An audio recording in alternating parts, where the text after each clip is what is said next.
हमारा main intention सिर्फ वो टेररिस्ट इंफ्रास्ट्रक्चर डिस्ट्रॉय करने का ही था। उसके बाद में जो पाकिस्तान ने एस्केलेट किया उसका हम जवाबी हमला दे रहे हैं।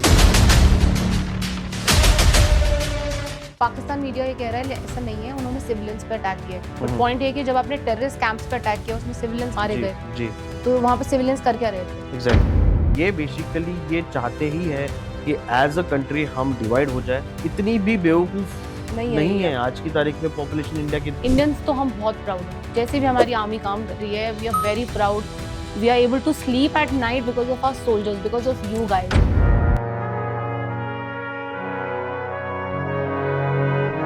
बट अगर आप मीडिया पे दूसरे एंगल देखो उस कंट्री का, अपने पे ही मीम्स बना रहे हैं, अपना ही जोक बना दिया है। हम ऐसे नहीं कर रहे हैं sir. Very plain simple thing, हमारा दुश्मन पाकिस्तान है।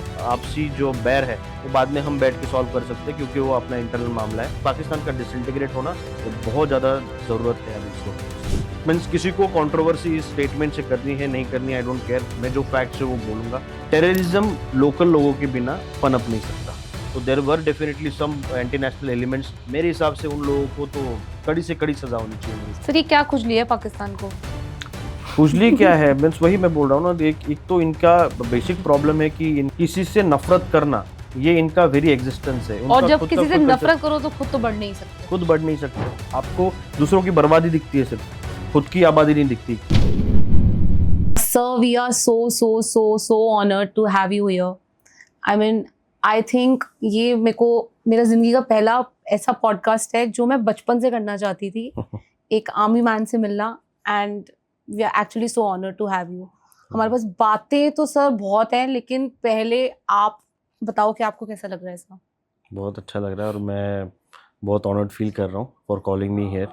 एंड ऐसे वक्त जब lot of our citizens need little bit of awareness about what is going on, और ये सब चीज़ों से मुझे मेरा सौभाग्य है कि मैं इन सब चीज़ों से उनको अवगत करा पा रहा हूँ। तो thank you so much for inviting me to the podcast. So we are glad to have you sir. इतना कुछ चल रहा है इस टाइम पे इंडिया में। मैं लास्ट न्यूज़ देख रही थी कि गोल्डन टेम्पल पे अटैक हुआ है थ्रू रॉकेट्स, एंड S-400 ने न्यूट्रलाइज कर दिया है। जी जी। सो क्या कहना चाहोगे आप? ये तो सेक्युलर वॉर भी करना चाहते हैं। एक्चुअली इनके लिए कोई ईमान धर्म कुछ नहीं है। ये ऐसा देश है जहाँ पे ना औरतों की इज्जत होती है, ना बड़े बूढ़ों की इज्जत होती है। अपने खुद के आकाओं की भी इज्जत नहीं करते ये लोग। और इन्हें चाहिए कि ये इनको कश्मीर चाहिए, इनको रियासतें पता नहीं क्या-क्या चीज़ें चाहिए। जो अभी गोल्डन टेम्पल पे या बाकी जगहों पे भी जो अटैक्स हुए थे, इन्होंने जितने ड्रोन्स भेजे थे, they were of very inferior quality drones in first place. Secondly, उनका they wanted to exhaust our air defense equipment. उसकी वजह से वो उन्होंने भेजे थे। बट हमने thanks to Mister Manohar Parrikar, जो हमारे डिफेंस मिनिस्टर थे पहले, god bless his soul, he was our defence minister that time. तो उन्होंने ये डील की थी S-400 की रशिया के साथ, और because of which today we are able to defend ourselves in such a meticulous way in front of these drones and all these equipments which they are sending inside. So I would say and it's not only that, there are L-70s which were used, Chilka which were used. तो हमारा air defence का जो equipment है and हमारी जो चुस्ती पूर्ति के साथ जो हमने and specially the man behind the machine who have delivered when it was required the most, a really commendable job to the armed forces. They have delivered it at right point of time. Sir हम army की अगर बात करें, चाहे इनकी ammunitions देखी जाए, चाहे आर्मी की स्ट्रेंथ देखी जाए, तो क्या कंपेरेबल है इंडिया से पाकिस्तान? देखिए, हमारे पहले जितने 1999 तक हमने जितने वॉर्स उनके साथ लड़े हैं, कहीं ना कहीं वो थोड़ा बहुत हमारा कंपैरिजन हो सकता था। बट 2000 के बाद हम जैसे जैसे हमने मिलिटेंसी को भी कंट्रोल करना शुरू किया, हमने हमारे ग्रोथ पे ज़्यादा तवज्जो दिया। हमने इतनी सारी चीज़ों पे अभी हमने कंसंट्रेशन करना शुरू कर दिया, लेकिन बिजनेस हो गया, हमारा इकोनॉमिक ग्रोथ हो गया, हमारा overall development of the country हो गया, जिसकी वजह से हम उस मुकाम से काफ़ी आगे निकल गए। पाकिस्तान वही उन्हीं के इंटरनल मैटर्स में फँसता रहा, वही स्टेट स्पॉन्सर्ड टेररिज्म करता है अभी भी, प्रॉक्सी वॉर करने में उसका it's very existence based is based on hating India, जो उसका बेसिस ही है। एग्जिस्टेंस पाकिस्तान का इसी चीज पे निर्भर है कि वो कितना हिंदुस्तान को हेट करते हैं और हिंदुस्तान को कैसे बर्बाद करे। इसी बुनियाद पे उनका पूरा देश बैठा हुआ है, उनका बेसिक फिलोसॉफी यही है। हमारा वैसे नहीं है, हमारा हमारा सिर्फ एक पाकिस्तान हमें हेट नहीं करना है, या पाकिस्तान से हमारा कोई बैर ऐसे एज सच नहीं है। It is one of the obstacles in our economic growth. That's how we consider it. We focus on the Otherwise, development also. exactly, Yes, exactly. we are वो focusing उनका on the development. उनका ऐसा कुछ नहीं है। उनका उनकी politicians का या उनकी आर्मी का एग्जैक्टली एजेंडा क्या है ये भी, बिकॉज सबसे बेसिक प्रॉब्लम पाकिस्तान का है their identity crisis. After getting away from India they wanted to get their own identity. हमारा खाना पीना, culture, language, everything was same. So Pakistan अगर आगे जाके 100-200 साल के बाद अगर कोई बोलता है कि पाकिस्तान को क्यों, why did Pakistan came into existence, तो for that thing they try to emphasise more on the their wrong roots of Islam, Arabisation, moving towards Arab countries की। भाई ईरान में हमारे कुछ है क्या, हमारे ईरान हो गया, इजिप्ट हो गया या सऊदी अरब हो गया, यहाँ पे हमारे somehow we are related to that thing, which is a false thing, which is a false thing told to their younger generations, which is a false thing which they also know that how false it is, and that is the basis of them. So एक ऐसी country जिसका identity crisis इतना peak पे है, ऐसी country क्या ही कर सकती है। तो as far as their armed forces is concerned, they have not developed, they have not maintained their equipment well, they have not developed and taken their equipment to that extent. अगर आप देखोगे कि उनके एयरफोर्स में J-10 और J-17 जो उनके fighter pilots which they have procured from China, they are of so inferior quality, Bad quality. वो खुद चाइना भी यूज नहीं करती है वो aircrafts, and they are of very inferior quality. आप उनका कोई भी इक्विपमेंट उठा के देख लो, it is of very poor quality, और होगा भी किसी जमाने में अच्छा, तो they have not maintained it that well. Their only and only basis is they are so confused with their identity and what they want to achieve as a nation. There is a lot of conflict, and they have got internal conflicts currently to such an extent that I don't know how that nation is even breathing in sir today's date. Media पे इतना, Indians तो हम बहुत proud हैं, जैसे भी जी। हमारी army काम कर रही है, we are very proud, we are able to sleep at night because of our soldiers, because of you guys. But अगर आप मीडिया पे दूसरे एंगल देखो उस कंट्री का, तो वो लोग खुश नहीं है। वो कह रहे हैं कि हम लोग, वो वैसे ही पहले ही हार मान चुके हैं कि जी। अपने पे ही मीम्स बना रहे हैं, अपना ही जोक बना दिया है, हम ऐसे नहीं कर रहे हैं सर। तो जिसमें इनका तो इंटरनली इतना वीक है, जिसके सिविलियंस खुद अपने आप को वीक समझते हो, वो क्या ही करेगा कंट्री। देखिए, मैं इस मामले में समझता हूँ कि एक बहुत सुदृढ़ नेतृत्व होना किसी भी देश का, ये बहुत ही इम्पोर्टेंट चीज़ है, बहुत ही महत्वपूर्ण चीज़ है। आज की तारीख में आप अगर देखिए, अपना प्रधानमंत्री जी हो गए या अपने डिफेंस मिनिस्टर, मैं किसी पर्टिकुलर पार्टी का या किसी का ये समर्थक नहीं हूँ। मैं बीजेपी, कांग्रेस, मैं कम्प्लीटली अपॉलिटिकल इंसान हूँ। बीइंग अ फौजी, मैं तो कम्प्लीटली फौज की तरह सोचता हूँ, जहाँ पे हमको सिखाया जाता है कि आप पॉलिटिकली, रिलीजियसली आप कम्प्लीटली न्यूट्रल हो, और I am that way. But considering current situation और पिछले कुछ सालों से जो हम देख रहे हैं कि हमारे डिप्लोमेटिक रिलेशंस अच्छे सुपर पावर्स के साथ इतने अच्छे हुए हैं, वो फैक्ट है। हमारी आज की तारीख में आर्म फोर्सेस इतनी ज़्यादा अच्छी सुदृढ़ बन चुकी है, ये फैक्ट है। हमारे सिविलियंस या सिविल पॉपुलेस को डेफिनेटली फ्रीडम ऑफ थॉट तो है ही, but at the same time उनको इस चीज़ का कॉन्फिडेंस आया है, the kind of things which are happening around them. पहले हमको दब के रहना पड़ता था, ये फैक्ट है। मैं किसी पर्टिकुलर गवर्नमेंट को, पर्टिकुलर प्राइम मिनिस्टर को ब्लेम नहीं कर रहा हूँ। It is a fact in today's date कि हमारे डिप्लोमेटिक रिलेशंस बहुत अच्छे हुए हैं दूसरे देशों के साथ। हमारे मिलिटरीली हमारे स्ट्रेंथनिंग हुआ है, जो कि पहले से था, हमारी डिसिप्लिन और ये सब चीजें थी। But the kind of empowerment which was required, जो जरूरत थी हमें एम्पावर करने की, उस हिसाब से आर्म फोर्सेस को एम्पावर किया गया है। उनकी डिसीजन मेकिंग को में इंटरफेरेंस कम हुआ है, उनको फ्रीडम ऑफ थॉट ज्यादा दिया गया है, ताकि वो खुद उनके उनके पास अच्छा, जैसे मैंने एग्जांपल दिया S-400 का, वैसे इक्विपमेंट उनको लेके दिया है, सो दैट वो अच्छी तरह से अपनी बैटल लड़ सके ऑन ग्राउंड। तो और ऊपर से हमारा जो प्रोविजनिंग ऑफ राशन होता है, एडमिनिस्ट्रेटिव जो सर्विसेज प्रोवाइड होती है, वो बहुत ही एक्सीलेंट मतलब आप कह रहे हो लेवल की है। कंडीशंस अब बहुत अच्छी सोल्जर्स हुई की है, बहुत अच्छी है। बहुत अच्छी है। They are fighting very well, hmm, they are served very hot and good warm food food. at the end of the day. So these all things are getting and we are really striving very hard to provide those things. तो हमने जो border movie में देखा था जी, वैसा अब कुछ नहीं है। वैसा अब नहीं रहा, अभी बहुत एवरीथिंग हैज चीजें, progressed. Everything has progressed. I have मैं अभी 2018-19 में मैंने खुद सियाचिन ग्लेशियर में था, मैंने खुद वहां पे जाके मैंने एक्सपीरियंस किया in -40 degrees, -50 degrees. We have got such a good gear that we wear. We have got 7 layered gear, we have got good equipment, we have got good packs, everything. The shelters in which we stay are fiber reinforced plastic, which वो जो उड़ के भी नहीं जाता, it is heavy enough to wow. stay put at a place, and it keeps us warm also. There are no kero heaters जो पहले चलते थे, बहुत ही मिनिमल गैस यूज करने वाले सोलर हीटर्स वहां पे आए हैं अभी। तो those things are developed over a period of time and we are in a very good condition. Vice versa, if you see our adversary, उनके पास इक्विपमेंट नहीं है, उनके पास लीडरशिप नहीं है, और जूनियर लीडरशिप कहो या हाईएस्ट लेवल पे लीडरशिप, उनके पास लीडरशिप ही नहीं है। There is no one to lead them. कल की तारीख में, आज की तारीख में, आप हम जैसे देख रहे हैं, जो जंग हो रही है या वॉर फुल फ्लेज्ड होने के चांसेस है, उस वक्त में भी उनके पास कोई लीडर नहीं है जो उनको लीड कर सके अच्छी तरह से। ना प्राइम मिनिस्टर है, ना उनके general chief of army staff है, उस लिहाज से कोई भी नहीं है जो लीड कर सके, एक सुदृढ़ एक एंटिटी बन के वो लड़ सके किसी देश के साथ।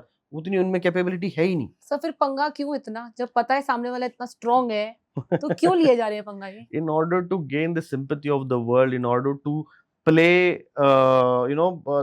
Victim card. victim card, and at the same time having that thought कि कहीं ना कहीं, वो मैंने बोला ना, आइडेंटिटी क्राइसिस भी बहुत काम करता है कि कि इनको नुकसान पहुंचाओ, इनका पहले नुकसान बस पहुंचाओ, एट द सेम टाइम उसी में खुशी है। हम as a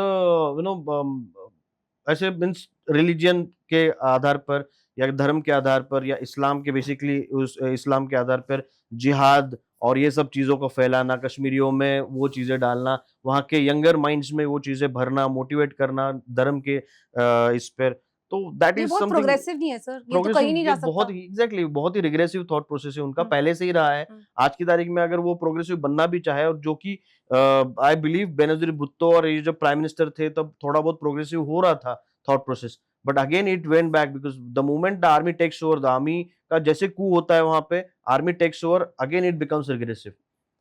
so that is the basic problem which they are having. Sir हम बात कर रहे थे कि हमारे रिलेशंस बहुत अच्छे हैं अब कंट्रीज से।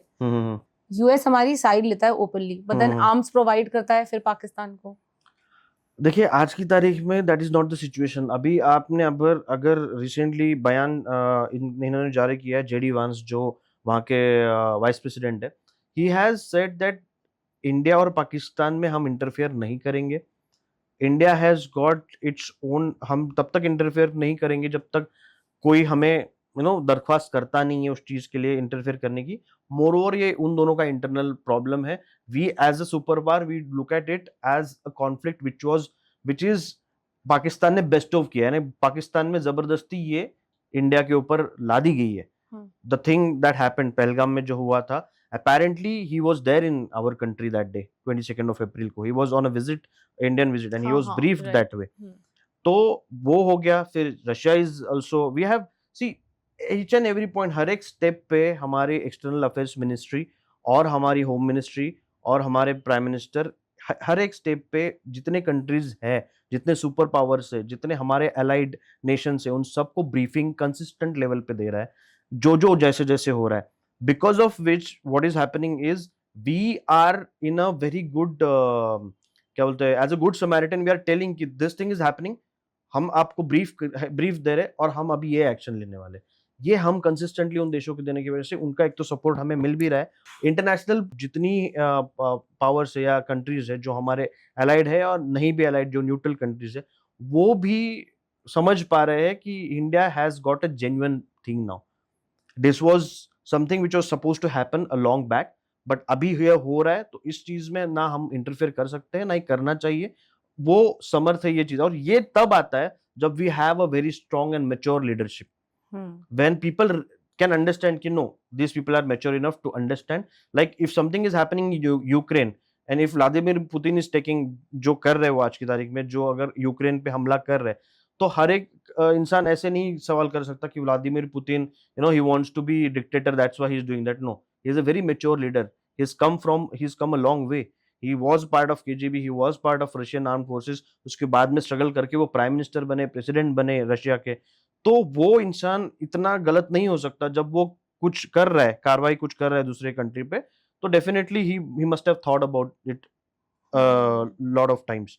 वैसे ही सिमिलरली हमारे यहाँ पे अगर हमारे प्रधानमंत्री ने ये जो स्टेप लिया है, तो बहुत सोच समझ के लिया हुआ है, बिकॉज़ हमने उनको चांस दिया। उरी हमले के बाद भी हमने सर्जिकल स्ट्राइक्स किए, तभी भी हमने लिमिटेड उस पे ये किया। पुलवामा अटैक के बाद भी हमने बालाकोट किया, वो भी एयर स्ट्राइक्स, वो भी बहुत लिमिटेड लेवल पे, ओनली टेररिस्ट टारगेट्स वर ये। अभी इस बार भी हमारा मेन इंटेंशन सिर्फ वो टेररिस्ट इंफ्रास्ट्रक्चर डिस्ट्रॉय करने का ही था, इसलिए हमने चुन के वो 9 इस पे डिस्ट्रॉय किया। उसके बाद में जो पाकिस्तान ने एस्केलेट किया, उसका हम जवाबी हमला दे रहे हैं। इसका मतलब नहीं है हमने अटैक किया है, हम सर सिर्फ काउंटर ऑफेंसिव कर रहे हैं। पाकिस्तान मीडिया ये कह रहा है ऐसा नहीं है, उन्होंने सिविलियंस पे अटैक किया है, बट हम्म, पॉइंट ये है कि जब आपने टेररिस्ट कैंप्स पे अटैक किया उसमें सिविलियंस मारे जी गए, जी, तो वहां पे सिविलियंस कर क्या रहे थे? एग्जैक्टली।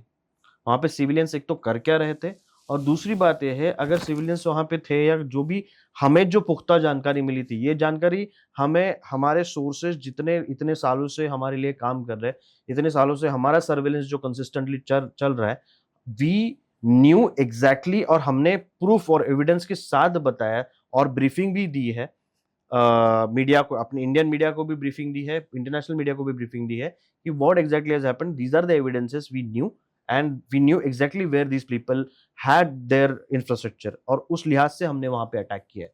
सो पाकिस्तान का मीडिया लेकिन कह रहा है कि इंडिया इज जस्ट क्लेमिंग कि वो बहुत अटैक्स हम पे कर रहा है, हम तो यहाँ पे सेफ एंड साउंड चल रहे हैं, हम तो यहाँ पे चिकन टिक्के खा रहे हैं, ये सिर्फ Modi media is doing it और something like that, but eventually वहां पे कुछ हो ही नहीं रहा ऐसा वो क्लेम कर रहे हैं। वो अपने बैकग्राउंड में दिखा रहे हैं कि the markets are moving normal, सब कुछ नॉर्मल है, और हंस रहे हैं वो लोग।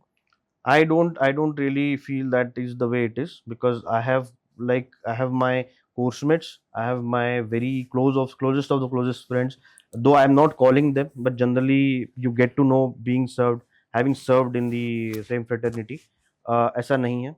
जो चीज़, और मीडिया भी, हमारे भी media is using lot of restraint in showing what is happening right now, और ऑपरेशनल जानकारी हमें, और उन वो क्लेम ना क्लेम करने से कुछ होने नहीं वाला। मीडिया की किसी भी, कोई भी social media is not the reliable source to accept the fact कि वहां पे कुछ नहीं हो रहा है या हो रहा है।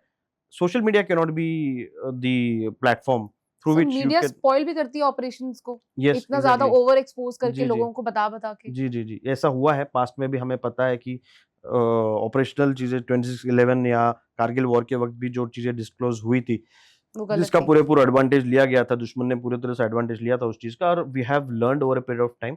हाँ, कभी कभी एक्सुबरेंस में हमारी मीडिया भी कुछ चीजें दिखा देती है। I won't completely blame them, they also want bite of it, so it used to happen. But अभी right now media has also काफी, मैं जब जिस हिसाब से मैं देख रहा हूँ, बाकी मीमर्स या कुछ यूट्यूब चैनल्स छोड़ के lot of channels have brought a restraint. बहुत सारे मीडिया जो हाउसेस है, मीडिया चैनल्स है, वो बहुत ही रेस्ट्रिक्टेड ये चीजें दिखा रहे हैं। जनरली वो बता रहे हैं कि करंट में क्या हो रहा है, but they are not disclosing any operational detailment of it. So media में भी तो आजकल सबके पास फोन्स हैं, जिसके पास फोन है वो जर्नलिस्ट बन जाता है उसी मोमेंट ही। हाँ, वो तो है ही। चाहे वो वहां पे अब पूंछ पे अटैक्स हो रहे हो तो वहां जी से जी भी लाइव फुटेजेस आ रही है। जी जी, वो तो देर आर कुछ चीजें हैं ऐसी जो एज अ नागरिक इस देश का हमें जिम्मेदारी से कुछ चीजें करनी चाहिए। अगर हम जिम्मेदार नहीं है तो डेफिनेटली उस चीज का खामियाजा भी उन लोगों को भुगतना पड़ता है, क्योंकि पुलिस बहुत एक्टिव हो गई, हमारा साइबर सेल भी बहुत एक्टिव हो गया है आज की तारीख में। There are lot of cyber attacks which are launched by Pakistan still going cyber on, dissing, अभी भी चल चल रहा है। रहे हैं। और उसके साथ साथ बहुत सारी इंटरनल चीजें हैं, जैसे they have activated the sleeper cells now, तो जो बहुत एक्टिव हो गए हैं, उनके ओजीडब्ल्यूज ओवरग्राउंड वर्कर्स जो होते हैं वो बहुत एक्टिव हो गए हैं। तो ओवरऑल लेकिन हमारी पुलिस भी उतनी जागरूक हो गई है, हमारे साइबर जो सेल वाले जो लोग हैं वो भी बहुत एक्टिव हो गए हैं। तो overall there is a sense of awakening, there is sense of responsibility in the common populace as well this time. हम भले ही एक तरफ एक बहुत बड़ा एक ऐसा जत्था है लोगों का जो मीम्स भी बना रहा है, बहुत इररिस्पॉन्सिबल चीजें भी डाल रहा है सोशल मीडिया पे, बट मुझे मेरे हिसाब से बहुत सारे ऐसे लोग हैं जो उसको बैलेंस भी कर रहे हैं, बहुत सारे ऐसे लोग हैं जो बता रहे हैं कि भाई मत करो। वो ऐसे लोग जो नॉर्मली बहुत नोटोरियस होते थे, नॉर्मली जो बहुत लेफ्टिस्ट सोच रखने वाले लोग भी इस बार बोल रहे हैं कि जो इंडिया रिस्पॉन्सिबल ने इनफ। किया है और बहुत सही किया है। नॉर्मली वो गवर्नमेंट को या गवर्नमेंट के किसी भी बैश मिनिस्टर करते को थे। बहुत ज्यादा बैश और क्रिटिसाइज करते थे, बट आज की तारीख में I am seeing that change कि generally they are openly supporting what government is doing. So I believe there is little bit of change this time. Sir आपकी पूंछ में पोस्टिंग हुई है, जी वहां पे भी अभी अटैक हुआ है, जी वहां पे कुछ गुरसिख मारे गए हैं हम्म और बच्चे भी। जी तो सर बेसिकली वहाँ का माहौल कैसा है? क्या सिख हिंदू मुस्लिम सब प्यार से रहते हैं या वहाँ पे थोड़ा सा है टेंशन? इंटरनली वहां पे कोई टेंशन इतना है नहीं। Poonch Rajouri sector is considered to be one of the most secular ये बेल्ट वहाँ का। वंस यू क्रॉस राजौरी तो यस डेफिनेटली थोड़ी सी मुस्लिम पॉपुलेशन की डेमोग्राफी थोड़ी सी चेंज हो जाती है। मुस्लिम पॉपुलेशन थोड़ी सी ज्यादा है ऊपर वाली साइड में, पुंछ मेंढर राजौरी ऊपर, राजौरी से ऊपर। बट जनरली ऐसा कभी ऐसा कम्युनल टेंशन कभी देखा नहीं गया वहाँ पे। और वहाँ पे इतना प्रिवेलेंट है भी नहीं, बिकॉज ये जनरली ये जो सेक्शन है ये जम्मू से होता हुआ जाता है और पीर पंजाल के इस तरफ फिर अपनी वैली है, जो मेन जे एंड के वैली है, और पुंछ राजौरी वाला जो सेक्टर वो वहाँ पे लाइन ऑफ कंट्रोल है जो कि पाक ऑक्यूपाइड जम्मू कश्मीर से जुड़ा हुआ है। तो वहाँ पे कम्युनल टेंशन इतने नहीं होते, लेकिन आए दिन वहाँ पे आरटी शेलिंग होती है। वहाँ पे फायरिंग होती है, वहाँ पे आरटी शेलिंग होती है। और अभी इस वक्त जब ये सब चीजें हो रही है तो पाकिस्तान आर्मी ने उतनी उसकी इंटेंसिटी बढ़ा दी है फायरिंग की, शेलिंग की, जिसकी वजह से सिविलियंस का बहुत ज़्यादा नुकसान हुआ है। और मीन्स ऑफिशियली कंफर्म करना बहुत मुश्किल होगा, लेकिन हमारी तरफ उस एरिया पर्टिकुलर एरिया में काफ़ी कैजुअलिटीज़ हुई है। सर गुरुद्वारे पे अटैक हुआ है, जी जी तो ये इनका कुछ अलग ही चल रहा है, ये मजहब के हिसाब से ही चल रहे जी, हैं। ये इनका काम ही है गुरुद्वारे पे अटैक करना, मंदिर पे अटैक करना, मंदिर में लोगों से पूछ-पूछ के उनको धर्म पूछ के उनको मारना। ये बेसिकली ये चाहते ही है कि एज़ अ कंट्री हम डिवाइड हो जाए और हम लोगों में ही झगड़े हो जाए। बट इतनी भी बेवकूफ़ नहीं है नहीं ये है, अब। आज की तारीख में पॉपुलेशन इंडिया की इतनी बेवकूफ़ रही नहीं है। अब हम दे आर लोग इतने स्मार्टर बहुत इनफैक्ट। ज़्यादा स्मार्ट हो गए हैं। और सोशल मीडिया और इन सब यहाँ पे सोशल मीडिया ने बहुत अच्छा रोल प्ले किया है मेरे हिसाब से, जहाँ पे लोग बहुत सारे आगे आए, उन्होंने बताया कि जो भी हुआ गलत हुआ, लेकिन इसका मतलब ये नहीं कि हम इंटरनली ये डिवाइड हो जाए इस बात के ऊपर। और बहुत सारे लोगों ने कोशिश भी की वो करने की, बट मुझे नहीं लगता कि वो इतना सक्सेसफुल हो पाए। It's a very plain simple thing, हमारा दुश्मन पाकिस्तान है और पाकिस्तान को हमें नेस्तनाबूद करना है। बाकी सब चीज़ें उसके बाद में जो भी आपसी जो बैर है वो बाद में हम बैठ के सॉल्व कर सकते हैं, क्योंकि वो अपना इंटरनल मामला है। बट पाकिस्तान का नेस्तनाबूद होना, पाकिस्तान का डिसइंटीग्रेट होना, ये बहुत ज़्यादा ज़रूरत है अभी इस वक़्त इस चीज़ की। सर पहलगाम अटैक की बात करें हम, हुँ। वही मजहब पूछ के गोली जी, मारी गई, जी, किसी के भाई को मारी गई, किसी के बाप को, जी। किसी के पिताजी को, हुँ, किसी के हस्बैंड को, ये सब बिल्कुल उन्होंने अपनी आंखों के सामने लाइव देखा है। जी। कुछ ऐसे लोग भी हैं जो बोल रहे थे कि हमें घोड़े पे जाने से डर लगता था, लेकिन हुँ, उन्होंने बोला नहीं नहीं ऊपर जाओ, आपको हुँ, बहुत मजा आएगा, हुँ, एक हुँ, पुश मिला। तो हुँ। आपको लगता है यहाँ पे सिविलियंस भी इन्वॉल्व थे उनको सपोर्ट करने में, उनको फूड शेल्टर देने में? मुझे इसमें किसी भी बात का शक नहीं है कि उन्हें लोकल सपोर्ट मिला होगा, डेफ़िनेटली मिला होगा। वहाँ के लोकल लोगों ने उनको सपोर्ट भी किया है, उनको खाना भी दिया है, उनके मिशन के बारे में उनको पता था, उनके मिशन के बारे में उनको जानकारी होने के बावजूद भी उन्होंने कि बहुत सारे लोगों को नहीं बताई, बहुत सारे किसी को भी नहीं बताई ये चीज़। तो there were definitely some anti national elements prevalent there उस जगह पे। और उन लोगों को जैसे ही ये सब चीज़ें हमारी जो चल रही है फिलहाल, वो होने के बाद जैसे एनआईए का जो रिपोर्ट आएगा, मेरे हिसाब से उन लोगों को तो नहीं उनको छोड़ा छोड़ जाएगा। बख्शना नहीं चाहिए बिल्कुल। कड़ी से कड़ी सज़ा होनी चाहिए मेरी सर तरफ आपकी से। पोस्टिंग उसी तरफ थी, क्या आप ऐसे देखते थे एंटी नेशनल्स बहुत होते थे? एंटी नेशनल हमें पहले से ही आगाह कर दिया जाता था कि जब हम पुंछ राजौरी में जब लाइन ऑफ कंट्रोल में थे हम लोग, तो हमारे पोर्टर पोनीज़ होते थे वहाँ पे, हमको जो असला और हमारा राशन वगैरह लाके देने के लिए एक सिविल एक ये होती है, तो उसमें लोकल लोग वो सामान वगैरह ढो के पोनीज़ पे जो खच्चरों पे वगैरह ढो के लाते हैं। तो हम लोगों को पहले ही बता दिया जाएगा कि इन लोगों के साथ ज़्यादा फ्रेंडली होने की ज़रूरत नहीं है। कोई होता है फ्रेंडली, कोई नहीं होता है, किसी को पता चलता है, किसी को नहीं पता चलता। मैं आई नेवर टूक a chance, I never trusted on anyone because at the end of the day बोलते हैं कि हमने वहाँ पे लोगों के साथ अच्छे से बर्ताव करना चाहिए, ये करना चाहिए, वो करना चाहिए। मैं नहीं मानता था उस बात को। हुँ। डेफ़िनेटली जब मैं घर पे आता था, मैं जब छुट्टी पे निकलता था, तब मेरे को किसी के अगेंस्ट कुछ नहीं था, लेकिन when it comes to the national security वहाँ पे चांस नहीं ले सकते। हुँ। वहाँ पे मैंने कभी भी चांस नहीं लिया, किसी के साथ मैंने जाके बात की, ना कभी किसी के साथ फ्रेंडली हुआ। ज़रूरत भी नहीं थी वैसे, क्योंकि मेरे यूनिट में और मेरी यूनिट जो थी वहाँ पे हम सक्षम थे हमारा खुद का सब कुछ करने के लिए। तो वहाँ पे लोकल लोगों से मैंने कभी बात नहीं की और ना ही मैंने समझा कि वो ज़रूरी है, क्योंकि वहाँ पे हम किसी काम के लिए गए हैं, वो काम करना ज़्यादा इम्पोर्टेंट है rather than getting friendly with anyone.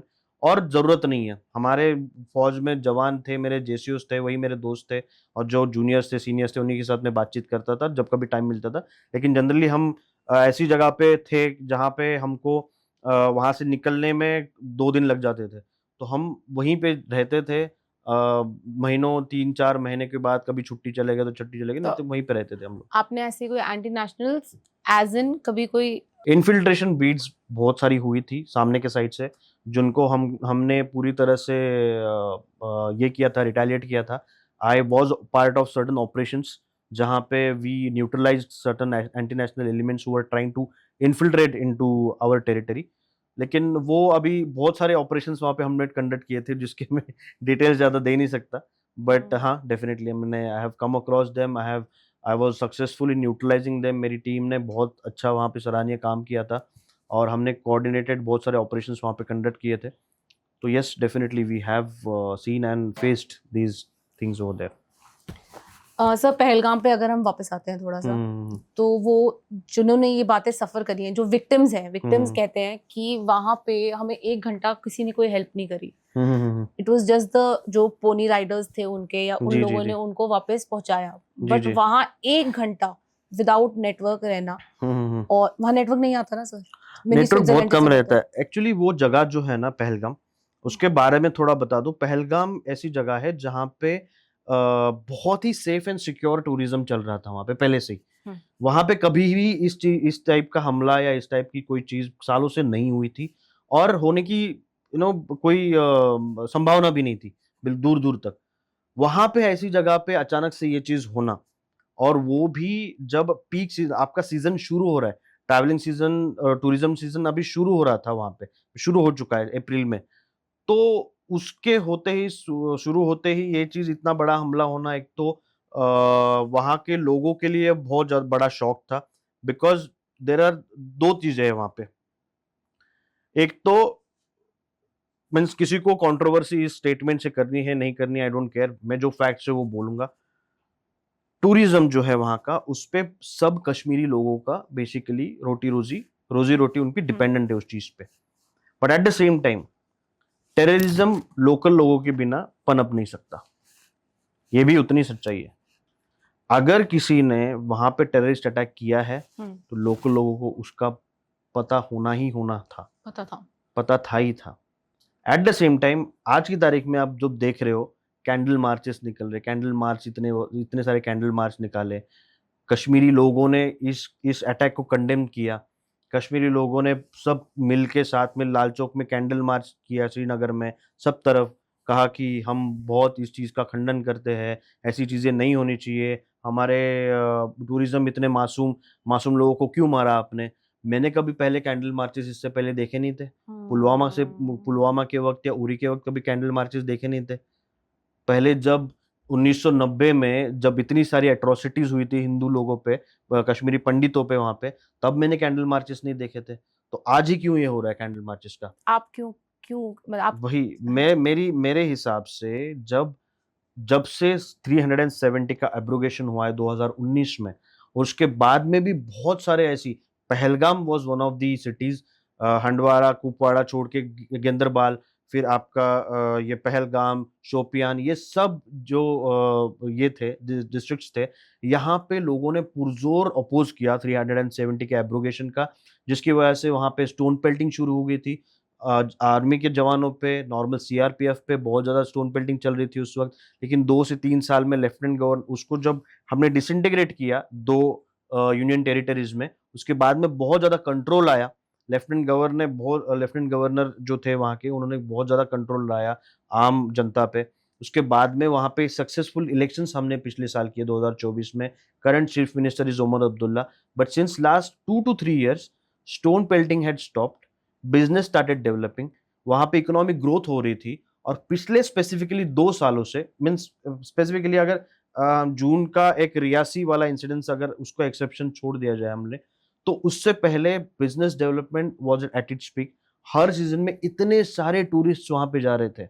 इतने सारे लोग सोनमर्ग, पहलगाम और इन सब चीज़ों में घूम रहे थे, आपके डल लेक में, श्रीनगर में। तो नेचुरली, ऑर्गेनिकली इकोनॉमिक ग्रोथ हो रही थी लोगों की, सॉरी।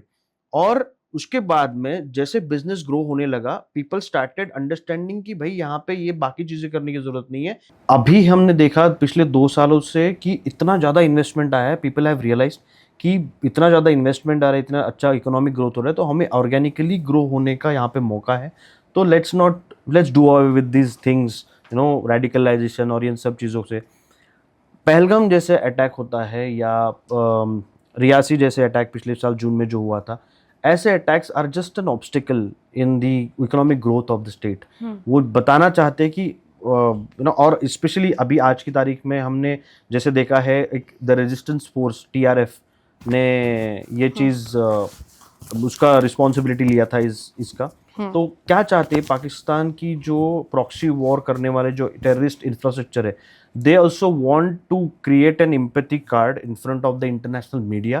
इंटरनेशनल मीडिया के सामने बताना चाहते हैं कि द रेजिस्टेंस फोर्स, तो अंग्रेजी नाम दे दिया कि देखो कश्मीर में लोग इतना सफ़र कर रहे हैं और हम we are the resistance force, we are the liberators of Kashmir वगैरह, यू सो कॉल्ड नैरेटिव वो रखना चाहते हैं इंटरनेशनल मीडिया के सामने, जो कि पूरी तरह से हमने उसका खंडन भी किया है और उसको पूरी तरह से फेल भी कर दिया। सो ये चीज़ें हो रही है वहाँ पे। तो उसके बाद में हमें पता ही है 15 दिनों के बाद क्या हुआ है। सर पर आर्मी वहाँ पे कह रहे हैं कोई नहीं था, कोई नहीं। एक ऐसे टूरिस्ट स्पॉट पे जहाँ पे इतने लोग रोज विजिट करते हैं, जी, जी। हजारों में, जी। पर वहाँ पे कोई आर्मी वाला नहीं था। जबकि यही लोग जो टूरिस्ट जो जिन लोगों ने सफर किया, the victims family, they are saying कि हम पूरे वैसे हम कश्मीर में घूम रहे हैं, जम्मू में घूम रहे हैं, हर तरफ आर्मी होती है, ये होते हैं, लोग घूम रहे हैं, पूरी सिक्योरिटी फोर्सेस होते हैं, सिर्फ एक वही जगह थी जहाँ कोई नहीं था। ऐसा हमें अभी बहुत सारे लोगों का ये आकलन होता है, बहुत सारे लोग ऐसे सोचते हैं, बहुत सारे एनालिस्ट्स जो होते हैं सो कॉल्ड, वो भी ये सोचते हैं कि वहाँ पे क्यों नहीं थे सिक्योरिटी फोर्सेस, उस पर्टिकुलर इसमें नहीं थे। अगर हम ओवरऑल अगर नक्शा देखें और ओवरऑल वहाँ का पैटर्न देखें उस जगह का, तो वहाँ पे सिक्योरिटी फोर्सेस की इतनी ज़रूरत थी नहीं in first place. Nobody knew, yes definitely there was some kind of intelligence failure, वहाँ पे इंटेलिजेंसीज का फेलियर भी रहा होगा, आर्म फोर्सेस का फेलियर रहा होगा इन ऑर्डर टू अंडरस्टैंड कि शायद ये हो सकता है। बट मैं पूरी तरह से सिक्योरिटी फोर्सेस को ब्लेम नहीं करूंगा, not only because I am from the security forces, but at the same time pattern आप देखते हो and there are so many things जो एंगेजिंग है JNK में, there are so many spots जो सेंसिटिव है आज की तारीख में भी, वहाँ पे सिक्योरिटी फोर्सेस की ज़्यादा ज़रूरत होती है। और चूंकि हमने 370 अभी एब्रोगेट किया था, नॉर्मल सी वापस आ रही थी वैली में, जिसकी वजह से हमने स्लोली करके वहाँ से सिक्योरिटी फोर्सेस को विड्रॉ करना शुरू कर दिया था। बट ये एक ऐसा पर्टिकुलर हमला था जिसकी वजह से हमने सोचना फिर से मजबूर कर दिया कि हम सच में सिक्योरिटी फोर्सेस कंप्लीटली वहाँ से विड्रॉ कर सकते हैं आज की तारीख में। तो ये सोचने वाली बात है, ये डिबेट वाली बात है, ये डिस्कशन वाली बात है, but I don't think so वहाँ पे पर्टिकुलरली उस वक्त वहाँ पे सिक्योरिटी फोर्सेस नहीं थे, और नहीं थे तो क्यों नहीं थे वगैरह, इस पे हमने ज़्यादा तवज्जो देने की अभी ज़रूरत है, मुझे नहीं लगता। सर इसके बाद हम बात करें तो हमारा ऑपरेशन सिंदूर स्टार्ट हो गया जी। इस ऑपरेशन सिंदूर को आपको इवेंचुअली क्या लग रहा है, ये कहीं न्यूक्लियर वॉर वगैरह में कन्वर्ट तो नहीं हो जाएगा? न्यूक्लियर वॉर में तो डेफिनेटली कन्वर्ट नहीं होगा, लेकिन मुझे संभावना लग रही है कि ये पूरा एक फुल फ्लेजेड वॉर हो सकता है, एक पूरा का पूरा एक ऐसा युद्ध जहाँ पे एक निर्णायक युद्ध जिसे बोलते हैं हम लोग, एक निर्णायक युद्ध हो सकता है। इसका कारण ये है कि जैसे हम पहलगाम हमने देखा, पहलगाम इंसिडेंस हुआ 22 अप्रैल को, हमने उस चीज़ का जवाब दिया 7 मई की रात को। उसके बाद में हमारा दुश्मन बहुत ही ज़्यादा बौखलाया और उसने बहुत सारे ड्रोन्स सेंड करना शुरू कर दिया, जैसे कि हमने कल रात शाम को देखा जो भी हो रहा था, उसके बाद में हमने काउंटर ऑफेंसिव किया। उसने एक ऑफेंसिव लॉन्च किया था हमारे ऊपर, हमने काउंटर ऑफेंसिव लॉन्च किया उनके ऊपर। अभी उसका जवाब हमने दे दिया। उसका देखो, एक आप एक थोड़ा-सा करोगे तो हम भी 10 चीज़ें ज़्यादा करेंगे। उस टाइप में ही हमने काउंटर ऑफेंसिव उनके ऊपर लॉन्च किया था। कल रात को हमने उनका एयर डिफेंस सिस्टम जो है लाहौर का, इस्लामाबाद का, पेशावर का, बहुत सारे शहरों का इस एयर डिफेंस सिस्टम पूरी तरह से नेस्तनाबूद कर दिया। इसका मतलब ये है कि हम उन पे कभी भी अभी एयर स्ट्राइक कर सकते हैं।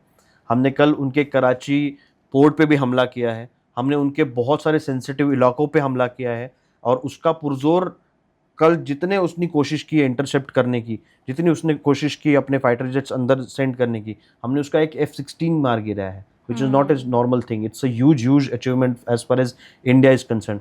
हमने उनका एक airborne warning and control system जो होता है, which is a multi crore equipment which is flying in the air, हमने वो नेस्तनाबूद किया है पाकिस्तान का। उससे 3 एवैक्स हमने नेस्तनाबूद किए पाकिस्तान के। तो आप सोच सकते हो किस लेवल पे हमारी तैयारी है और किस कैपेबिलिटी से हम आ रहे हैं अभी, हमारी कितनी कैपेसिटी और कैपेबिलिटी है। तो मुझे नहीं लगता पाकिस्तान इसको ज़्यादा दिन सस्टेन कर पाएगा इस टाइप के हमले को, और वो चाहता भी होगा तो भी there will not be anyone to support him in today's date. तो मुझे नहीं लगता कि वो ज़्यादा सस्टेन भी कर पाएगा, और पाकिस्तान का खात्मा तो अभी तय है, ये मैं तो एकदम विश्वास के साथ बोल सकता हूँ। रिपोर्ट्स के मुताबिक हमने मसूद अजहर जो IC-814 के टेररिस्ट में जैसे हमने मोहम्मद का जिनको, हाँ जैसे जी हाँ मोहम्मद का जी, ये तो हमने उनकी फैमिली पे भी अटैक हुआ है। जी तो हम लोग ने जो जहाँ जहाँ हम लोग तो पिन पॉइंट करके अटैक कर रहे हैं, जी जी पर वो कहीं नहीं देख रहे, वो सिविलियंस पे भी मार रहे हैं। नॉर्मली हम इतनी सारी फुटेजेस देख पा रहे हैं जहाँ पे लोग छत पे खड़े हैं और ऐसे रेड कलर की मिसाइल्स होंगी सर, वो रॉकेट्स होंगे, जी वो आ रहे हैं और हम S-400 से उन्हें न्यूट्रलाइज कर देते हैं। जी सर सिविलियंस को टारगेट करने का क्या मतलब, ऑन द LOC होनी चाहिए सिर्फ ये? जी जी LOC में कैसा है, हम देखो किसी भी सिचुएशन में, ऐसी स्पेशली सिचुएशन में एक तो दो एस्पेक्ट्स है इसके। एक तो बौखलाया हुआ जो बिल्ली होती है, बेसिकली कॉर्नर्ड कैट जिसे बोलते हैं ना, तो वो कहीं भी कैसे भी पंजा मारती है, उसको तो वहाँ से निकलना होता है। सेम चीज़ है जो पाकिस्तान कर रही है। दूसरा इसका एस्पेक्ट ये है कि LC के पास भी बहुत सारे गांव हैं, और इंटरनेशनल बॉर्डर हो गई या लाइन ऑफ कंट्रोल हो गई, वो एक ऐसी लाइन है जहाँ के उस पार या इस पार दोनों तरफ गांव है बहुत सारे। तो कोलैटरल डैमेज होना एक बहुत ही ऑर्गेनिक, गलत है डेफिनेटली, बट एक लाजमी चीज़ है जो होती है, स्पेशली जब ऐसी सिचुएशन क्रिएट होती है। तो इस चीज़ में ये चीज़ होना बहुत ही लाजमी है। लेकिन हम एक इतना मीन्स हमने ऑलरेडी वहाँ पे इवैक्यूएशन शुरू कर दिया है। हमने पुंछ और रजौरी सेक्टर में टोटली वहाँ पे जैसे हालात डेवलप हो रहे थे, तो हमने इवैक्यूएशन वहाँ पे भी शुरू कर दिया था। बहुत सारी जगहों पे हमने ऑलरेडी सिविलियंस को इवैक्यूएट कर लिया है। तो आई डोंट थिंक सो कि आगे अभी जो जैसे जैसे एस्केलेट होगी सिचुएशन, वैसे कभी ज़्यादा कोई innocent lives will not be at stake. I firmly believe that thing. मतलब आपको लग रहा है डिफ्यूज तो कहीं नहीं होने वाली अब? डिफ्यूज़ होना थोड़ा सा मुश्किल है, बिकॉज जिस हिसाब से पाकिस्तान रिस्पॉन्ड कर रहा है और जिस हिसाब से वो बौखलाया हुआ है, वो चाहता ही है कि वो जो होती है ना लॉ, जो बुझने से पहले बहुत फड़फड़ाती है, उस टाइप में सिचुएशन है फिलहाल पाकिस्तान की। तो आपको लग रहा है कि POK हमारा वापस हो पाएगा? चांसेस और मौका दोनों है। मीन्स मौका तो डेफिनेटली है हमें। अभी ये मैं सरकार में तो नहीं हूँ, मैं ये चीज़ पुख्ता इसके साथ बोल नहीं सकता, लेकिन हमारे पास बहुत अच्छा मौका है POK वापस लेने का। बलूचिस्तान जो कि BLA ने भी उनके क्वेटा को उनका कैपिटल करके UN से उनका एक सैंक्शन मांगा है कि हमें एक इंडिपेंडेंट स्टेट डिक्लेयर कर दो। उन्होंने पुहार लगाई है, वो भी पाकिस्तान उस पर भी हमला कर रहा है अभी फ़िलहाल। और सिंधु जो देश है वहाँ पे भी हमला कर रहा है। खैबर पख्तूनख्वा में पाकिस्तान ने हमला बोल दिया है, वहाँ पे बहुत सारे इंटरनल उनके प्रॉब्लम हो रहे हैं। तो ये सब चीज़ें देखते हुए मुझे लगता है कि definitely we have got a very good chance of getting POK back, but it completely depends upon the government, क्योंकि सिर्फ POK को वापस लेना ही एक चीज़ नहीं होगी। POK को वापस लेके फिर उसकी जो एडमिनिस्ट्रेटिव प्रोसेस है, वहाँ के लोगों को एडमिनिस्ट्रेटिवली पार्ट करके लेना अपनी कंट्री का, और वहाँ का पूरा सब कुछ रिस्पॉन्सिबिलिटी लेना, ये will be a very huge thing मेरे हिसाब से अभी। तो मुझे लगता है कि फ़िलहाल we will restrict ourselves for teaching them a lesson to such an extent कि वो फिर अपना सर उठा नहीं सके कभी भी। ये मेरे को लगता है कि ये बेसिक हेतु है गवर्नमेंट का फिलहाल। सर बलोच हम्म, जो अंदर ही इंटरनल इन लोगों के इतने वॉर्स चल रहे हैं, हम्म, तो आप इस चीज पे क्या सोचते हो? जो एक कंट्री इंटरनली वीक है वो दूसरों पे हमला कर रही है। बलोच ने मौका देखते ही अपने ही पाकिस्तानी सोल्जर्स को गिरा मारा है, तो ये कहाँ जा रहा है ये पाकिस्तान? पाकिस्तान का सबसे बड़ा प्रॉब्लम है उनका पंजाब प्रोविंस और वहाँ के चंद लोग जिन्होंने उनका 90% से लेके ऑलमोस्ट 99% तक उनका वेल्थ एक्यूमुलेट कर रखा है अपने पास, जिसमें उनके मेजॉरिटी ऑफ पॉलिटिशियंस इंक्लूडेड है और मेजॉरिटी ऑफ रिटायर्ड जनरल्स और वर्किंग जनरल्स जो उसमें आते हैं। जो पूरा, क्योंकि पंजाब एक ऐसा प्रोविंस है उनका जहाँ पे पांचों नदियों का पानी भी आ रहा है, बहुत फर्टाइल ज़मीन है, बहुत अच्छी खेती भी होती है, तो नेचुरल है कि वो अच्छे से फले फूलने वाली वो रीजन है। और बाकी जो बलूचिस्तान अगर देखा जाए, सिंधु देखा जाए या सिंध देखा जाए या फिर खैबर पख्तूनख्वा, वहाँ पे पानी के इतने रिसोर्सेस है नहीं, खेती भी बहुत लिमिटेड होती है, लोगों के पास एम्प्लॉयमेंट नहीं है, लोगों के पास खाने पीने के लिए कुछ नहीं है। तो वो वहाँ पे नेचुरली उनका एक पहले से ही उनके साथ एक स्टेप सन वाला व्यवहार किया गया है अदर देन पंजाब। अभी पंजाब में जो उनके जो लिमिटेड नंबर ऑफ जो लोग हैं जिनके पास वो पूरी की पूरी वेल्थ एक्यूमुलेट हो रखी है, they have started ruling the entire country and they have started ruling in such a way that they have started torturing these people in Balochistan and other places because of their power and because of their strength, because obviously the power corrupts. So इन लोगों ने अभी अपने सोच लिया है कि अभी we don't want to be part of Pakistan, अभी इसके आगे से there is nothing that we do not want any kind of ties with Pakistan. और इन्होंने अपना लिबरेशन शुरू कर दिया, स्पेशली बलूचिस्तान जो कि बहुत ही पिछड़ा इलाका है पाकिस्तान का, बहुत ही ज़्यादा वहाँ पे जेनोसाइड हुआ है, बहुत सारे ट्राइब्स का जेनोसाइड हुआ है बाय पाकिस्तानी आर्मी। तो उसकी वजह से इन लोगों ने आक्रोश है इन पे। आक्रोश है, बहुत ज़्यादा आक्रोश है, बहुत ज़्यादा रिबेल है। और इन्होंने इसका मौका, जैसे कि इंडिया ने यहाँ से काउंटर ऑफेंसिव किया है, उन्होंने ये मौका देख के क्वेटा पूरा का पूरा बलूचिस्तान अपने का हाथ में ले लिया और पाकिस्तान आर्मी से पूरा का पूरा गवर्नमेंट पूरा रूल छीन लिया इन्होंने और क्वेटा को अपना कैपिटल डिक्लेयर कर दिया। And they have already requested UN to declare them as an independent state. But simultaneously आज सुबह जब हम लेटेस्ट न्यूज़ में देख रहा था तो पाकिस्तान आर्मी ने वापस वो लेने की कोशिश शुरू कर दी, वापस वहाँ पे एक अलग फ्रंट ओपन हो गया है, वहाँ पे कॉन्फ्लिक्ट चल रही है पाकिस्तान आर्मी और बलूच लिबरेशन आर्मी में। तो let's see what comes out of it. Sir ये क्या खुजली है पाकिस्तान को? खुजली क्या है, मीन्स वही मैं बोल रहा हूँ ना, एक तो इनका बेसिक प्रॉब्लम है कि इनका किसी से नफरत करना, ये इनका वेरी एग्जिस्टेंस है। और जब किसी से नफरत करो तो खुद तो बढ़ नहीं सकते, खुद बढ़ नहीं सकते, क्योंकि आपको खुद को ग्रो नहीं होना है, वो फोकस ही चेंज है। आपको दूसरों की बर्बादी दिखती है, सिर्फ खुद की आबादी नहीं दिखती। खुद कैसे आबाद हो सकती है उसके बारे में नहीं सोचा जाता, सिर्फ दूसरों को बर्बाद में कैसे करूँ। और हमें तो हमारे कल्चरली हमें सिखाया गया है कि हम खुद का देखें, दूसरों की बर्बादी के बारे में क्यों सोचना है। बट उनका बेसिक में ही उनके फिलोसॉफी में उस कंट्री के यही लिखा हुआ है। देखिए, जब पाकिस्तान बना था, I just elaborate this thing a bit. जब पाकिस्तान बना था 1947 में, तो basic thought process Mohammad Ali Jinnah का ये था कि जो टू नेशन थ्योरी उन्होंने बोला, तो उसके बाद में दोनों देश एक आइडिया थे। Pakistan will be a different idea, Islamic country एक बनेगी जहाँ पे maximum majority of Islamic people would be citizens of that country with some amount of minority, and we declared ourselves as secular country. As India, we were secular and we have always been a secular country.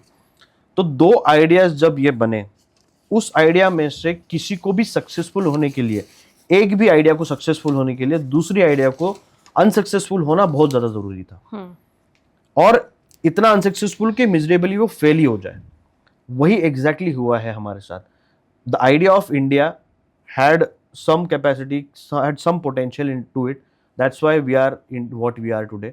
And when it comes to Pakistan एक failed idea, एक failed state है, एक failed narration है, failed narrative है, failed philosophy है आज की तारीख में, because of which people of Pakistan are not able to understand कि हम कौन है exactly. That is why they are deeply वो अपने identity crisis में घुस चुके हैं। सर टेररिस्ट कंट्री तो वो मानी ही इसी तरीके से जाती है। हम्म, इतने टेररिस्ट कैंप्स हैं जो यूएनएससी ने जी। भी ये बात बोली है कि वहाँ पे पाए गए हैं। जी।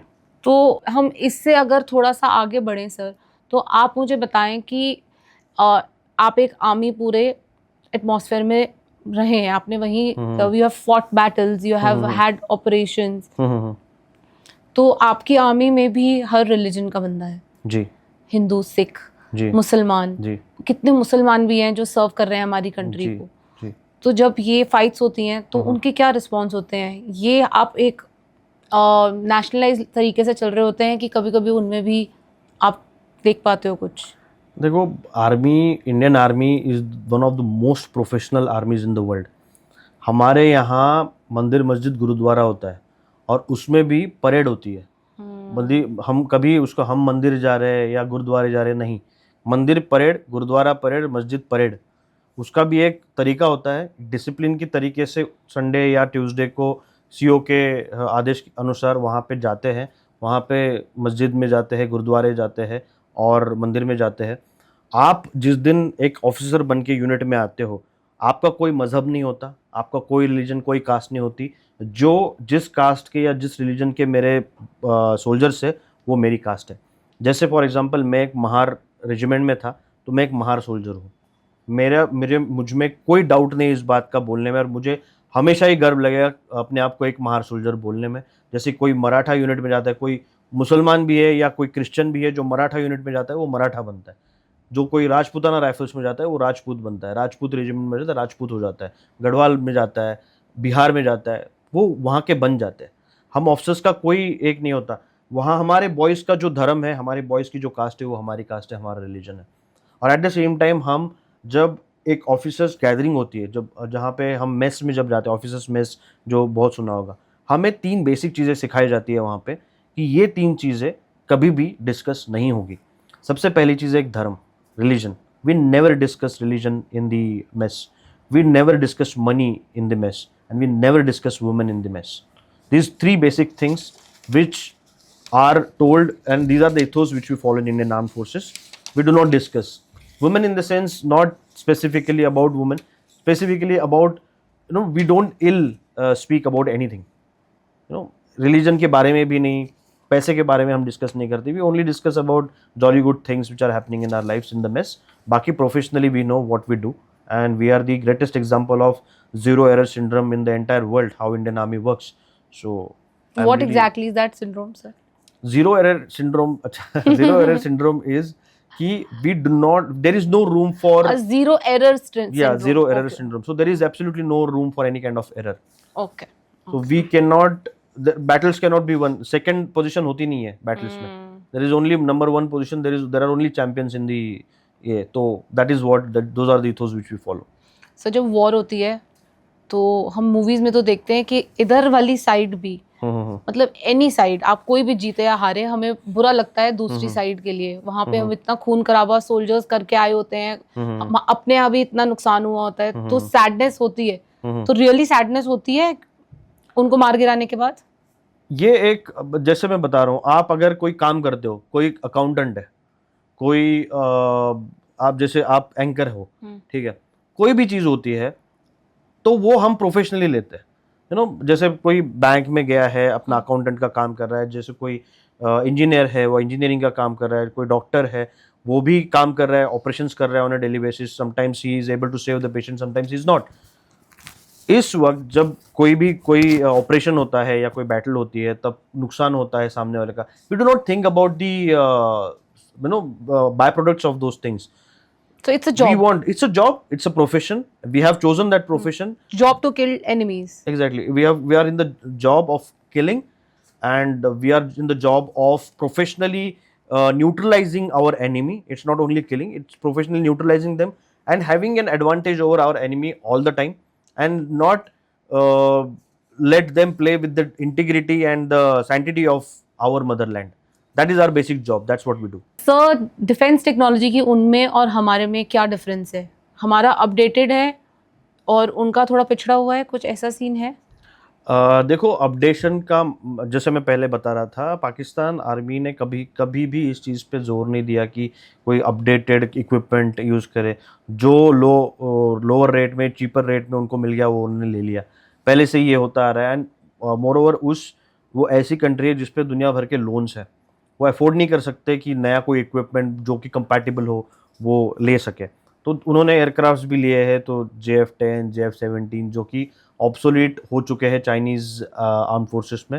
एंड उन्होंने, उनके पास इक्विपमेंट भी है, जो भी राइफल्स है, जो भी आर्मी के पास, नेवी के पास, एयरफोर्स के पास जो भी उनके पास इक्विपमेंट है वो ऑब्सोलीट हो चुका है, बिल्कुल अपडेटेड नहीं है, बिल्कुल उसका मेंटेन अच्छी तरह से किया नहीं गया है। बिकॉज कौन करे maintain? They are very irresponsible and unaccountable for doing this things. ये मेन जॉब होता है ऑफिसर्स का। उनके officers are busy enjoying their perks and privileges which are given to them. यहाँ पे हमें हमें बताया जाता है, हम यूनिट में जब जाते हैं, जिस दिन कमीशन होके जाते हैं, तो हमें बताया जाता है कि आप ऑफिसर हो लेकिन आप यहाँ पे आपके जवानों के लिए हो, ना ही जवान आपके लिए है। तो ये इथोस हमें सिखाए जाते हैं, वो कि पाकिस्तान आर्मी में है नहीं। तो इन अ वे डिफेंस टेक्नोलॉजी जो है वो हमारे यहाँ पे बहुत अच्छी है, बहुत बेटर है। प्लस हमारी गवर्नमेंट का होने का हमें एडवांटेज ये है कि हमें बहुत लेटेस्ट और updated version of equipment provide किए जा रहे हैं। सर बहुत हाई टेंशन माहौल भी होते होंगे हम्म, जब ऐसी फाइट्स हो रही हैं। एक मैं आर्मी की इंटरनली इस बार मैं बात पूछना चाहती हूँ हम्म, कि कभी ऐसा होता है कि बहुत डिप्रेशन हो जाता है, बहुत चीज़ें खराब होती हैं, हम्म। और आप लोग इस चीज़ को टैकल कैसे करते हो? बहुत बार ऐसे होता है कि यू नो कैसे ना, आप जब नए नए जाते हो फौज में वगैरह, तो आप चीज़ें ग्रास्प करते हो, समझते हो, ऑब्जर्व करते हो, सीखते हो अपने सीनियर्स इस सिचुएशन में क्या कर रहे हैं। तो हमें स्पेसिफिकली एक सबल्टन होता है हमारा जो हमें सिखाता है सब चीज़ें। जेसीओज होते हैं, एनसीओज होते हैं, जवान्स होते हैं जो आपसे बहुत बड़े हैं, एक्सपीरियंस्ड है, भले ओहदे में हो, हमसे ऊपर नहीं है, लेकिन वो सिखाते हैं हमको कि साहब ऐसे करना है, वैसे करना है। तो पहले इनिशियली 1-2 साल में तो आप वही चीज़ें सोचते हो, समझते हो। और आपको लकीली मेरे जैसे मुझे बहुत अच्छे-अच्छे मेरे सीईओज़ थे, बहुत अच्छे सबल्टन्स मिले मुझे, जिन्होंने बहुत अच्छी-अच्छी चीज़ें सिखाई मेरे को कि क्या करना है। तो उसकी वजह से ऑलरेडी वहाँ पे आपको समझ जाता है, क्योंकि टेंशन और डिप्रेशन में कैसे नहीं आना है, ये एकेडमी या किसी ट्रेनिंग में सिखाते नहीं, ये तो हमारे साथ जो लोग हैं वही सिखाते हैं। But over a period of time आपको समझ में आता है कि आपका कोई भी टेंशन या डिप्रेशन या कोई भी फ्रस्ट्रेशन होता है, आप जब बात करते हो आपके जवानों के साथ या आपके जेसीओस के साथ, तब वो, जब आपको पता है कि वो आपकी तरफ एज ए लीडर देख रहे हैं, वो वही करेंगे जो आप करोगे, वो वही सोचेंगे जो आप सोचोगे। ये जब अकाउंटेबिलिटी और रिस्पॉन्सिबिलिटी जब आप में आ जाती है, वो जो मैच्योरिटी आप में आ जाती है, उस वक्त आपकी ये सब चीज़ें भाग जाती है वहाँ से। क्योंकि आप सोचते हो कि नहीं यार, ये आदमी मेरे को देख रहा है अगर, एंड मेरे एक इशारे पे, मेरे एक ऑर्डर पे अगर वो जान देने के लिए अपनी तैयार है, तो मैं उसको ये नहीं बोल सकता कि यार मैं फ्रस्ट्रेटेड हूँ, मैं डिप्रेस्ड हूँ। नहीं, I can't do that. And that is how हम अपने दिमाग को कंपार्टमेंटलाइज इस तरीके से कर लेते हैं कि जहाँ पे कोई जवान कहेगा भी कुछ भी, या कुछ वो खुद फ्रस्ट्रेशन में या खुद डिप्रेशन में, तो हम उसकी चीज़ें रिजॉल्व कर लेंगे, हम उसकी चीज़ें सॉल्व करने में उसको मदद करेंगे। And over period of time जब हम छुट्टी पे आते हैं और जब हम हमारे घर पे आते हैं, तो उस वक्त थोड़ा बहुत वो फ्रस्ट्रेशन, डिप्रेशन वो सब निकल जाता है। कि हम हमारे माँ बाप से मिल रहे हैं, वाइफ से मिल रहे हैं, सब चीज़ें तब हमें मिल जाता है। लेकिन जनरली हमारे जवानों के सामने, जैसे उसके सामने हम अपने आप को इस तरह से शेयर नहीं करते हैं, बिकॉज वो हमारी तरफ देख रहे हैं। At the end of the day we are accountable, we are responsible for their lifes. और हम ही खुद ऐसे वीक अगर हो गए तो makes no sense. Sir, because of heroes like you, our nation stands tall.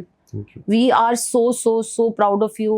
Actually, हम जितना आपको थैंक्स करें वो कम है, पर आपको ही एक ऐसा मैसेज हमारे व्यूअर्स को देना चाहोगे, and as a civilians also, जब हम इतने क्राइसिस वाली सिचुएशन में हैं, हमारी Bharat Mata is under a threat right now, so आप क्या कहना चाहोगे? मैं कहना चाहूँगा कि चूँकि मैं भी एक सिविल फ्रेटर्निटी में हूँ अभी, हम सब लोगों का एक रिस्पॉन्सिबिलिटी बनता है कि जो सरकार हमें जो नियमावली दे रही है, अभी इस तारीख में जो प्रोटोकॉल्स फ़ॉलो करने के लिए बोल रही है, वो हमें बिना उल्लंघन किए उसको फ़ॉलो करना है। जहाँ पे ब्लैकआउट्स बताया है, वहाँ पे ब्लैकआउट फ़ॉलो करना है। जहाँ पे हमने मॉक ड्रिल में बढ़-चढ़ कर हिस्सा लेना चाहिए, वो बढ़-चढ़ कर हिस्सा लेना चाहिए हमें। और हमें इतना अपने आप को सुदृढ़ और हेल्दी रखना है, ताकि हम आजू-बाजू, हम हमारे जो बड़े-बूढ़े हैं, बच्चे हैं, औरतें हैं उनको हम अच्छी तरह से हेल्प कर सके अगर कोई सिचुएशन हम पे ऐसी आती है। और जनरली ये चीज़ें बहुत इंपॉर्टेंट है कि हम एक दूसरे की हेल्प करें, यूनाइटेड रहे rather than dividing each other on the basis of religion, caste, creed, whatever. हमें एज एन इंडियन अभी रहना है, उसके बाद में बहुत सारा वक्त हमें मिलेगा, समय मिलेगा जहाँ पे हम आपसी बैर सॉल्व कर सकते हैं बाद में, लेकिन अभी ये वक्त नहीं है उन सब चीज़ें करने का। अभी as a nation we should be united, we should be standing tall behind the armed forces of this country is what I would like to suggest. Thank you, sir. We are actually very, very honored Thank to you have so you much. on board. मेरा ये I think सबसे ज़्यादा I am so privileged कि आप आए हो और Pleasure is आपने mine. हमारे व्यूअर्स को एक डिफरेंट एंगल दिखाया है Thank इंडिया you so का, much. और जो भी हमारी गलत फहमियाँ थी वो भी दूर Mhm. करी है. Thank you so much. So thank you, sir. Thank you Thanks so a lot. much. Thank you.